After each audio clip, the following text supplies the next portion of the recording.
Orang-orang Kristen itu akan dipasang chips. Kalau antikris datang, orang Kristen akan dipasang chips, ya. Tangan di dahinya atau di tangan kanannya. Itu satu, kebodohan yang Janganlah dihadirkan takut, setan. sebab aku menyertai engkau. Janganlah bimbang, sebab aku ini Allahmu. Aku akan meneguhkan, bahkan akan menolong engkau. Aku akan memegang engkau dengan tangan kananku yang membawa kemenangan. Edukasi rohani. Pikiran manusia dengan pikiran Tuhan itu bertentangan.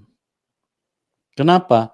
Karena pikiran manusia itu diisi dengan kuasa kegelapan. Sejak dari Taman Eden. Pikiran Tuhan mengatakan jangan makan buah itu. Karena dalam pikiran Tuhan, Tuhan sudah tahu bahwa itu sangat membahayakan manusia. Tapi pikiran manusia dirusak sama setan. Setan bilang makan saja, dan manusia mengikuti setan. Manusia lebih mendengarkan setan daripada Tuhan. Makanya sekarang coba lihat, sudah dikatakan bahwa Tuhan Yesus satu-satunya juru selamat, tetap aja manusia tidak percaya. Dengan banyak sekali alasan dalil, tapi kalau penipu-penipu datang, mereka percayai. Kasihan banget ya. Saya tidak perlu sebutkan, nanti dikira lagi ini penghinaan kepada satu kelompok. Dilihat dari ajarannya saja saya mau muntah gitu loh. Tapi banyak sekali yang percaya gitu. Jadi hati-hati teman-teman ya, karena memang manusia ini kalau Tuhan Yesus belum hadir di dalam hidupnya, mereka itu menjadi orang yang bodoh. Mereka menjadi orang yang bodoh. Coba lihat beberapa orang yang dengan kata-kata yang kasar, dengan kata-kata penghinaan, mengaku orang yang bertuhan, seolah-olah mereka yang punya surga, tapi didengarkan banyak orang. Ya, dan banyak dari bangsa Indonesia yang mengikuti orang-orang seperti itu. Kasihan kan? Ya. Jadi hati-hati teman-teman, harus bertumbuh di dalam Tuhan supaya kita tidak gampang disesatkan. Nah, pembahasan akhir zaman selama ini dikatakan bahwa orang-orang Kristen itu akan dipasang chips. Kalau antikris datang, orang Kristen akan dipasang chips. Ya, tangan di dahinya atau di tangan kanannya. Itu satu kebodohan yang dihadirkan setan. Kalau memang seperti itu, tidak ada orang Kristen yang mau dipasang chips. Ya, tidak ada. Karena orang Kristen sudah tahu. Pendeta-pendeta punya bahan jualan dari dulu begitu. Oh, nanti akhir zaman nanti kita akan dipasang chips. Ya, sampai saat ini saya ketemu di mana-mana selalu bicaranya begitu. Nanti kita dipasang chips. Ada lagi bilang Barack Obama nanti pasang chips. Barack Obama sudah lengser kemana-mana. Sampai sekarang tidak ada pasang chips. Ya, itu satu pembuktian bahwa semuanya itu hanya firman Tuhan ini mereka coba analisa, pahami melalui logika mereka. Ya, tapi saya ingin membuka pemahaman kita. Saya berdoa kuasa Roh Kudus turun dan menjamah hidup kita supaya kita benar-benar bisa tercerahkan. Ya, kita baca dulu di dalam Matius 24 ayat yang ke-24. Apa kata firman Tuhan di situ? Matius 24 ayat 24, demikian firman Tuhan. Iya. Sebab Mesias-Mesias palsu dan nabi-nabi palsu akan muncul, dan mereka akan mengadakan tanda-tanda yang dahsyat dan mujizat-mujizat, sehingga sekiranya mungkin mereka menyesatkan orang-orang pilihan juga. Ya, jadi yang perlu dicatat, iblis ini adalah makhluk terjenius. Ya, Yang bisa kalahkan dia itu hanya Tuhan. Makanya kenapa Tuhan Yesus itu perlu turun ke dunia dan menjadi manusia. Tidak ada satupun manusia, nabi atau rasul yang bisa mengalahkan. Semua terjebak di dalam dosa. Jangan bilang lagi nabi palsu, ya, yang kerjaannya tukang kawin. Itu ngeri sekali, ya. Tidak ada satu manusia pun yang bisa melebihi kepintaran daripada si antikris ini. Nah, kalau dia muncul dan sesuai dengan khotbah para pendeta bahwa orang Kristen itu atau manusia-manusia itu akan dipasang chips di dahi dan di tangannya. Saya pikir ini proyek yang akan mangkrak sebelum berjalan. Karena tidak ada orang Kristen yang mau. Orang Kristen pasti semua akan menolak. Ngapain dipasang itu? Orang firman Tuhan sudah bilang itu antikris. Jadi bukan begitu, teman-teman. Ini saya harus tegas, ya. Minta maaf kalau ada yang tersinggung.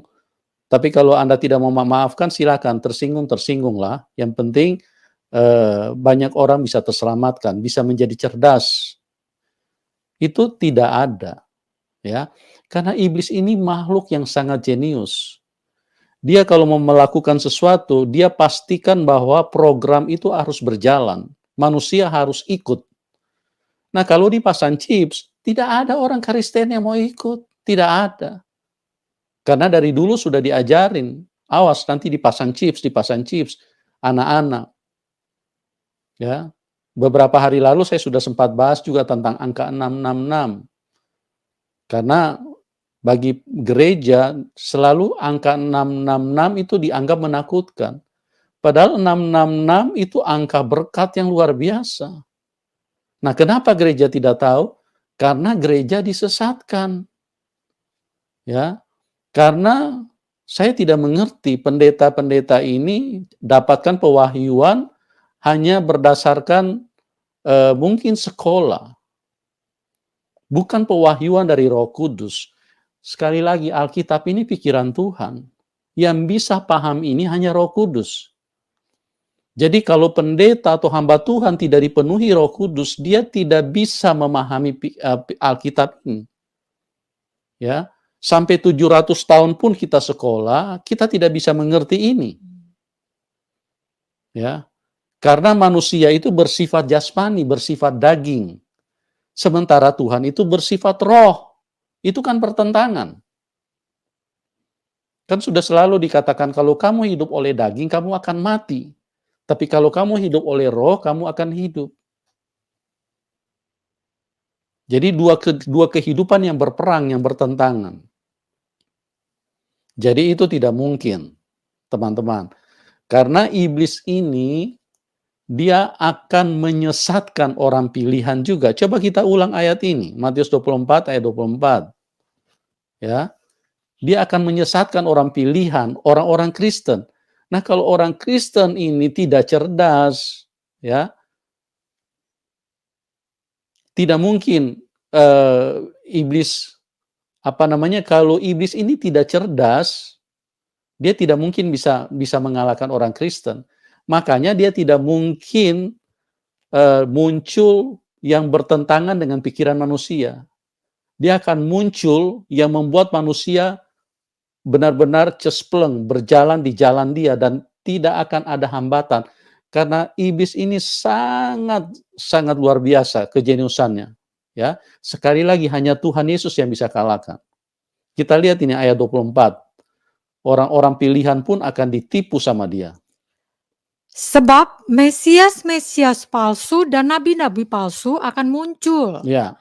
Dan mereka akan mengadakan tanda-tanda yang dahsyat dan mujizat-mujizat. Sehingga sekiranya mungkin mereka menyesatkan orang-orang pilihan juga. Ya, menyesatkan orang-orang pilihan juga. Nah, sekali lagi ya, kalau dia muncul dan langsung, ayo sini kamu, saya operasi, saya bedah, saya pasang chips di kepala. Nggak ada orang Kristen yang mau. Coba para pendeta, logikamu kemana? Ya, apa orang Kristen mau ini kepala saya, ayo pasang. Ini tangan saya, ayo kita kita rame-rame datang pasang, ayo pasang di tangan saya. Itu sangat menyesatkan, tidak mungkin. Orang Kristen tidak akan mau dipasang, ya. Dan iblis itu punya program semua manusia itu harus nurut. Nah, oke, itu bagian pendahuluan yang saya jelaskan ya supaya kita bisa paham. Ya. Terus yang kedua yang saya mau jelaskan, kalau dipasang di kepala, ingat ya, chips itu sejenis metal. Bagaimana mungkin bisa berkorelasi dengan tubuh manusia yang terdiri dari darah dan daging? Ya, yang namanya metal itu kalau kena cairan, darah, atau air atau apapun, dia itu langsung error, langsung tidak bisa berfungsi. Ya. Jadi Roh Kudus mengajarkan kepada saya, bagaimana mungkin nak, itu bisa dicocokkan, bisa dimasukkan di dalam daging manusia. Ya. Itu tidak mungkin. Sangat tidak mungkin. Ya.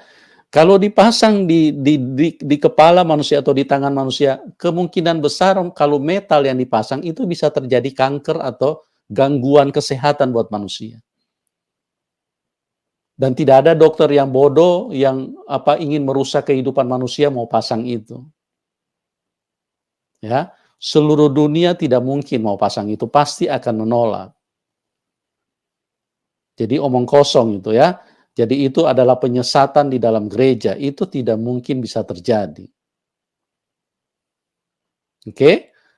Saya jelaskan pelan-pelan ya. Nah, Bapak Ibu nanti kalau ingin bertanya, silakan saya taruh linknya di layar deskripsi. Ya. Kalau misalnya ada ayat-ayat yang selama ini pernah Anda dengar dan mengajarkan tentang air sama dan kemudian Anda tidak mengerti atau tidak sejalan dengan apa yang saya sampaikan ini, silakan Anda bertanya. Ya, sesuai topik ya. Jadi supaya kita benar-benar dicerahkan di dalam hidup ini.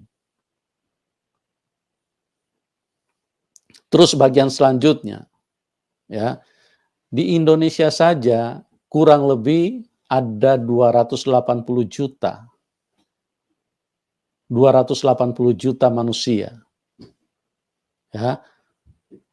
Kalau seandainya saja, misalnya kita kalkulasi di Indonesia, ada berapa dokter bedah di Indonesia?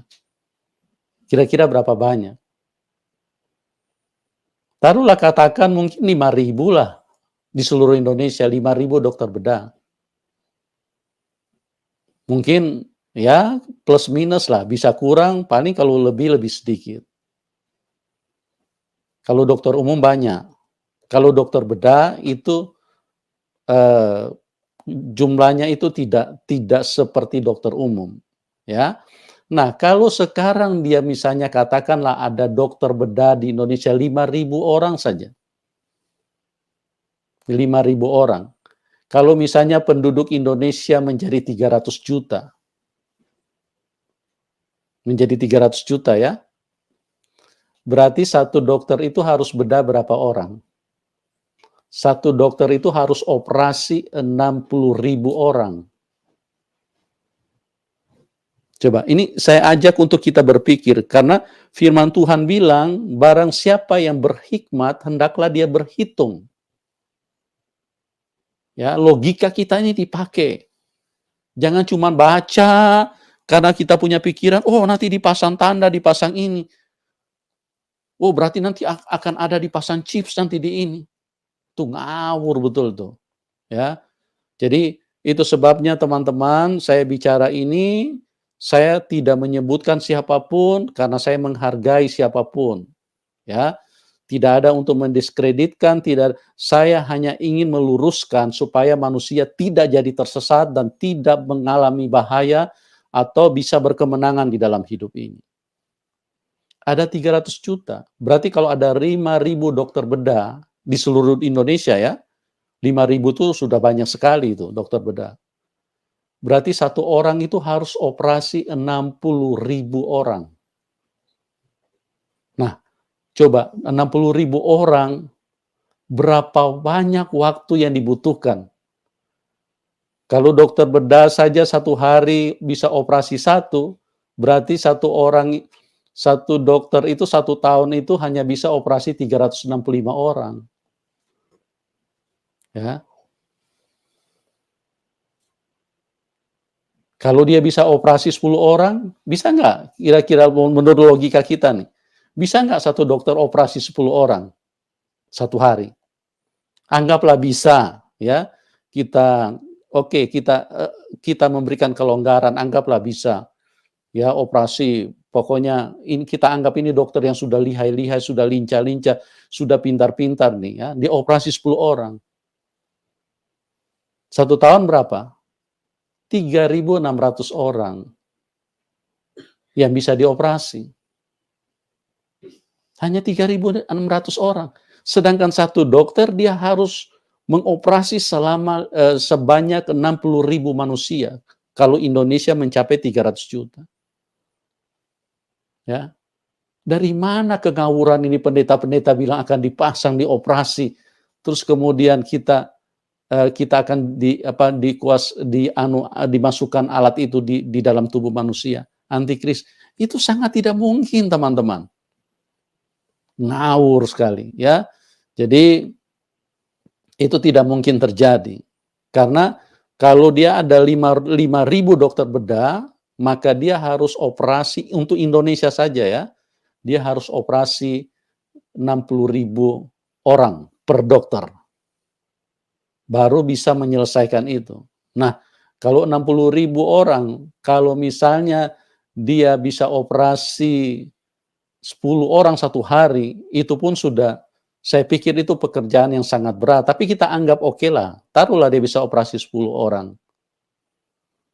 Salah-salah bisa baru 2-3 orang sudah mati semua. Karena apa? Karena itu dia harus kerjakan hati-hati yang namanya operasi. Apalagi bedah di bagian ini, bagian otak, bagian kepala. Ya, jadi itu sama sekali tidak mungkin, teman-teman. Nah, kalau misalnya sampai di sini saya berharap bisa nangkap ya. Nanti kalau Anda punya pertanyaan silakan masuk di dalam link. Terus kita lanjut lagi ya. Berarti membutuhkan waktu berapa tahun? Itu kerja yang tidak masuk di akal. Tidak masuk di akal sama sekali. Jadi pewahyuan seperti ini itu sama dengan pembodohan karena gereja akan menunggu kapan ada operasi. Sudah muncul berita di mana-mana, padahal itu cuma bisa-bisanya pendeta. Bisa-bisanya pendeta yang dipakai oleh iblis untuk mengacaukan gereja sehingga mereka tetap berpendapat bahwa itu akan terjadi. Itu tidak akan terjadi, teman-teman. Ya. Tidak akan terjadi, tidak akan ada pemasangan seperti itu. Oke, terus yang ketiga, selanjutnya ya, saya nggak tahu ini sudah yang keberapa. Saya berharap teman-teman bisa perhatikan saja ya. Selanjutnya, ini kan harus kerjasama dengan pemerintah. Karena masalah kesehatan itu harus kerjasama dengan pemerintah. Ini bukan pekerjaan mudah kalau operasi manusia. Ya. Terus manusia pun juga harus ditanya, bersedia atau tidak. Gitu loh teman-teman. Ya. Sedangkan mau suntik vaksin lalu saja, vaksin COVID-19 saja, begitu banyak orang Kristen yang menolak, ketakutan. Gara-gara apa? Gara-gara pembodohan dari pendeta. Oh, itu ada ininya, antikrisnya itu. Jangan mau divaksin. Saya sudah divaksin 4 kali, kalau ada saya mau divaksin lagi. Nggak ada hubungannya apa-apa kok. Itu cairan, itu imun. Sementara kalau yang namanya untuk teknologi itu dia berupa metal, ya. Makanya handphone ini dia harus metal juga, baru bisa bekerja, dipasang chips, ya, baru dia bisa berfungsi. Itu pun handphone ini harus diisi strum dulu, dicas dulu, gitu loh. Kalau nggak dicas, nggak bisa. Bagaimana mau mengaktifkan perangkat-perangkat ini menjadi berfungsi, itu harus dicas dulu. Baru harus dihubungkan dulu ke satelit. Nah, manusia mau pakai satelit apa? Mau hubungan ke badan manusia? Ngawur betul nih pendeta-pendeta. Nanti akan dipasang chips di dahi atau di tangan. Ya, coba kita lihat dulu ayatnya ya, supaya Bapak Ibu menjadi jelas. Kita buka Wahyu, ya. Wahyu 13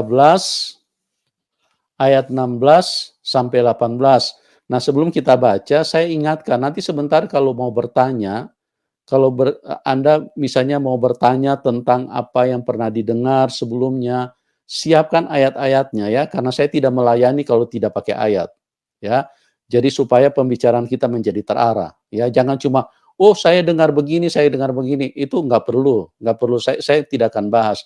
Tapi kalau Anda bertanya, misalnya ada ayat yang Anda tidak mengerti, silakan, saya akan jawab itu.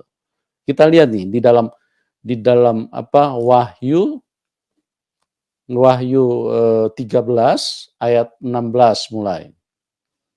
Wahyu 13 ayat 16. Iya. Dan ia menyebabkan sehingga kepada semua orang, kecil atau besar, kaya atau miskin, merdeka atau hamba, diberi tanda pada tangan kanannya atau pada dahinya. Iya, diberi tanda, ya. Nah, inilah yang diterjemahkan nanti gereja orang Kristen nanti dipasang chips. Terus,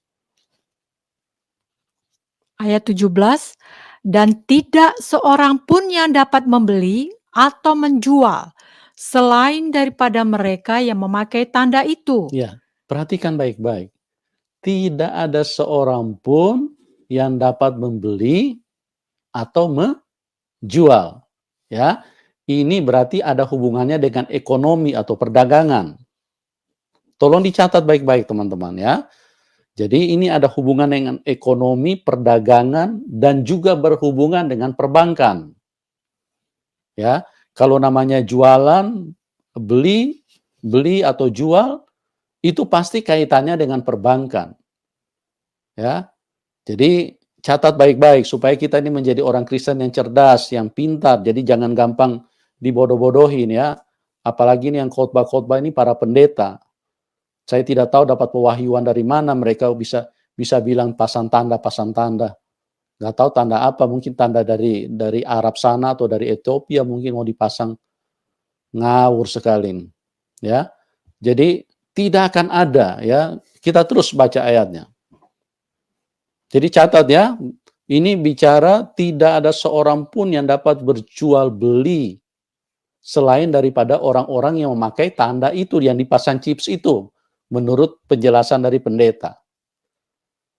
Ya, jadi berhubungan dengan perdagangan, karena jual beli, berhubungan juga dengan perbankan, karena transaksi uang semua lari ke bank.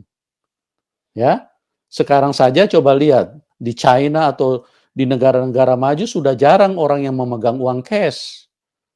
Sudah jarang. Karena apa? Karena semua elektronik.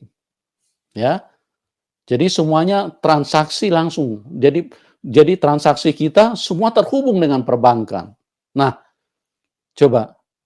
Jadi nanti kalau misalnya mau dipasang chipsnya itu harus terhubung dengan perbankan.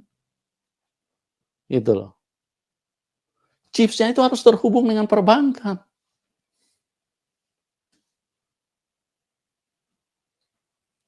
Terus kita bacainnya.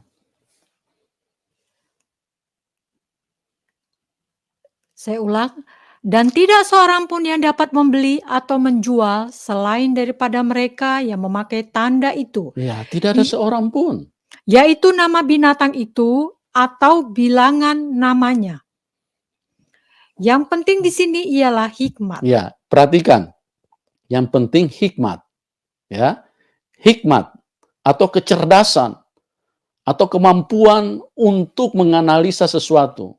Ya, bukan cuman asal ngomong. Ya, terus. Barang siapa yang bijaksana, baiklah ia menghitung bilangan binatang itu. Karena bilangan itu adalah bilangan seorang manusia. Bilangan seorang manusia. Makanya kemarin waktu bahas 66 itu angka manusia. Ya, itu angka manusia yang diambil oleh iblis karena dia menjadi manusia. Gitu. Sampai Tuhan Yesus datang, kita tidak akan pernah melihat 666 seperti yang disosialisasikan, yang disimulasikan oleh gereja-gereja. Jadi ada plat nomor kendaraan 666. Oh, itu hati-hati di antikris. Ya. Antikris, atau kalau ada baju yang lambangnya 666, oh ini produk antikris ini, jangan pakai begini. Ya, kalau kamu tidak mau pakai, kirim sama saya pakai. Ya, teman-teman ya. Jadi pintar sedikit gitu loh orang Kristen. Apa yang perlu kita takuti dan apa yang perlu kita pahami dan kita tahu, ya. Yang mana yang perlu kita hindari? Yang perlu kita hindari itu pikiran kotor, pikiran cabul, ya, kata-kata kasar. Itu yang perlu kita hindari. Ya. Semua yang kedagingan itu yang perlu dihindari. Oke, kita terus ayatnya. Dan bilangannya ialah 666. Ya, bilangannya 666. Tapi di atasnya tadi, barang siapa yang berhikmat, baiklah ya menghitung. Jelas ya, teman-teman ya. Bukan dikatakan, lihat tuh ada 666. Bukan. Dihitung. Hitung dengan hikmat Tuhan. Bukan hikmat dari sekolah di belajar matematika di sekolah. Kalau cuma begitu mah gampang sekali. Orang Kristen ini. Bukan seperti itu. Iblis itu tidak makhluk yang sangat jenius, ya. Dia kalau muncul cuma dengan kalkulasi hitungan matematika seperti yang ada di sekolah, tidak jalan programnya. Manusia juga pintar, ya. Bahkan ada manusia kalkulator, hitung kali-kalian saja bisa dalam waktu 1 menit saja bisa kali-kalian sampai berapa puluh kali itu mereka bisa.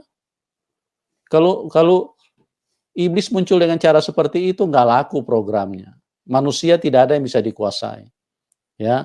Barang siapa berhikmat, makanya kita perlu hikmat. Kalau kita memiliki hikmat Tuhan, baru kita paham apa itu 666. Baru kita paham itu di mana yang namanya metal itu, ya. Apakah kita akan dipasang atau tidak. Kita kembali ke ayat 16, kita ulangi ayat ini, ya. Dan ia menyebabkan sehingga kepada semua orang, kecil atau besar, kaya atau miskin, merdeka atau hamba, diberi tanda pada tangan kanannya Ya. atau pada dahinya. Diberi apa? Diberi apa? Diberi tanda Iya, diberi tanda pada tangan, kanannya, ya, dan pada dahinya, baca pada ulang. dahinya. Dan ia menyebabkan sehingga kepada semua orang, kecil atau besar, kaya atau miskin, Ya, merdeka atau hamba, ya, diberi tanda pada tangan kanannya atau pada dahinya. iya, pada tangan kanannya atau pada dahinya. Terus, Dan tidak seorang pun yang dapat membeli atau menjual selain daripada mereka yang memakai tanda itu, ya, yaitu nama binatang itu atau bilangan namanya. pelan-pelan ya, saya jelaskan ya teman-teman ya. Diberi tanda pada tangannya, tanda. Ya, bukan dipasang chips. Ya, bukan dipasang chips. Memang iblis ini berusaha untuk supaya gereja ini benar-benar tertipu dan mereka tidak bisa memahami apa yang dimaksudkan oleh Tuhan. Diberi tanda, ya, dan tidak ada seorang pun yang dapat berjual beli selain orang yang memakai tanda itu. Oke? Jadi tadi berhubungan dengan apa? Dengan perdagangan, dengan jual beli, ya. Jadi chips itu akan berhubungan dengan apa? Dengan account kita di bank. Ya. Akan berhubungan dengan account kita di bank. Mazmur 46. Allah, kota benteng kita. Untuk pemimpin biduan dari Bani Korah dengan lagu Alamot, nyanyian. Allah itu bagi kita tempat perlindungan dan kekuatan. Sebagai penolong dalam kesesakan sangat terbukti. Sebab itu kita tidak akan takut, sekalipun bumi berubah, sekalipun gunung-gunung goncang di dalam laut, sekalipun ribut dan berbuih airnya, sekalipun gunung-gunung goyang oleh geloranya. Kota Allah, kediaman yang maha tinggi, disukakan oleh aliran-aliran sebuah sungai. Allah ada di dalamnya. Kota itu tidak akan goncang. Allah akan menolongnya menjelang pagi. Bangsa-bangsa ribut, kerajaan-kerajaan goncang. Ia memperdengarkan suaranya, dan bumi pun hancur. Tuhan semesta alam menyertai kita. Kota benteng kita ialah Allah Yakub. Pergilah, pandanglah pekerjaan Tuhan, yang mengadakan pemusnahan di bumi, yang menghentikan peperangan sampai ke ujung bumi, yang mematahkan busur panah, menumpulkan tombak, membakar kereta-kereta perang dengan api. Diamlah dan ketahuilah bahwa akulah Allah. Aku ditinggikan di antara bangsa-bangsa, ditinggikan di bumi. Tuhan semesta alam menyertai kita. Kota benteng kita ialah Allah Yakub. Mazmur 47. Allah, Raja seluruh bumi. Untuk pemimpin biduan dari Bani Korah. Mazmur. Hai segala bangsa, bertepuk tanganlah, elu-elukanlah Allah dengan sorak-sorai. Sebab Tuhan yang maha tinggi adalah dahsyat, Raja yang besar atas seluruh bumi. Ia menaklukkan bangsa-bangsa ke bawah kuasa kita, suku-suku bangsa ke bawah kaki kita. Ia memilih bagi kita tanah pusaka kita, kebanggaan Yakub yang dikasihinya. Allah telah naik dengan diiringi sorak-sorai. Ya Tuhan itu, dengan diiringi bunyi sangkakala. Bermasmurlah bagi Allah, bermasmurlah. Bermasmurlah bagi Raja kita, bermasmurlah. Sebab Allah adalah Raja seluruh bumi. Bermasmurlah dengan nyanyian pengajaran. Allah memerintah sebagai Raja atas bangsa-bangsa. Allah bersemayam di atas tahtanya yang kudus. Para pemuka bangsa-bangsa berkumpul sebagai umat Allah Abraham. Sebab Allah yang mempunyai perisai-perisai bumi, Ia sangat dimuliakan. Mazmur 48. Sion, kota Allah.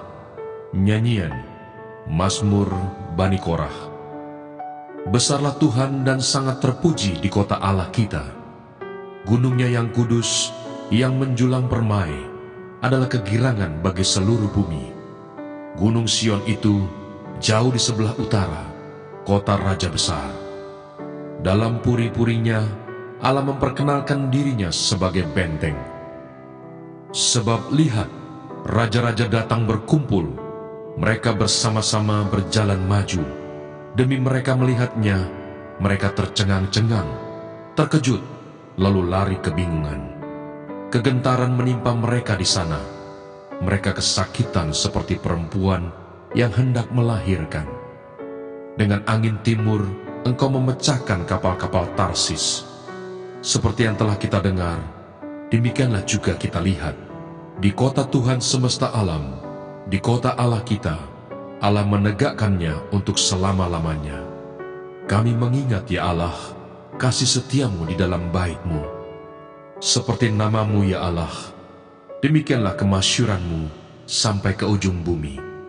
Tangan kanan-Mu penuh dengan keadilan.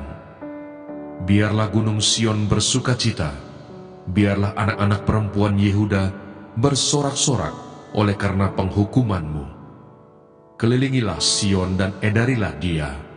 Hitunglah menaranya, perhatikanlah temboknya, jalanilah puri-purinya, supaya kamu dapat menceritakannya kepada angkatan yang kemudian.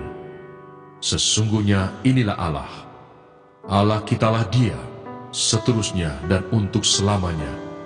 Dialah yang memimpin kita. Sebab aku menyertai engkau. Janganlah bimbang, sebab aku ini Allahmu. Aku akan meneguhkan, bahkan akan menolong engkau. Aku akan memegang engkau dengan tangan kananku yang membawa kemenangan. Edukasi rohani.